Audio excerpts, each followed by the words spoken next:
योगियों के योगी आदि योगी, देवों के देव महादेव भगवान शिव अपने स्वयंभू स्वरूप में गुप्तेश्वर धाम में विराजमान हैं। मान्यता यह है कि भगवान श्री राम अपने वनवास के दौरान यहाँ रुके थे और उस समय मां नर्मदा का फैलाव गुप्तेश्वर मंदिर के पास तक था और भगवान श्री राम ने नर्मदा तट की रेत से गुप्तेश्वर शिवलिंग का निर्माण किया था।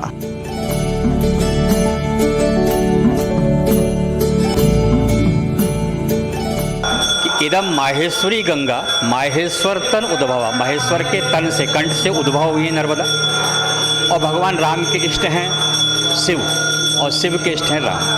तो जैसे ही राम आ रहे हैं यहाँ से भगवान शिव देखते हैं, क्योंकि शिव हमेशा अपनी पुत्री की रक्षा के लिए मेकल के साथ में, देवा के साथ में रहते थे।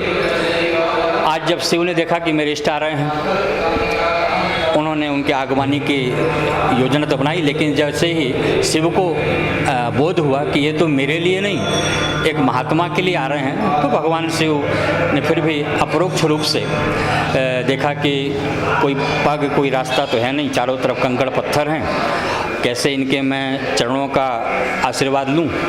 तब शिव प्रत्येक कंकड़ में समा गए गुप्त रूप से। और भगवान राम जैसे ही कंकड़ों में, पत्थरों में पैर रखते हैं, क्योंकि भगवान बिना पदत्राण के चल रहे थे, बिनु पग पन ही चल रहे थे। जैसे ही भगवान राम ने अगले चरण जब बढ़ाए नर्मदा के तट पर, तो उनको एक अलग से अनुभूति हुई और नीचे देखा और समझ गए कि शिव ही प्रत्येक कंकड़ में समा गए हैं, इसलिए कहा गया नर्मदा का हर कंकड़ शंकर हो गया।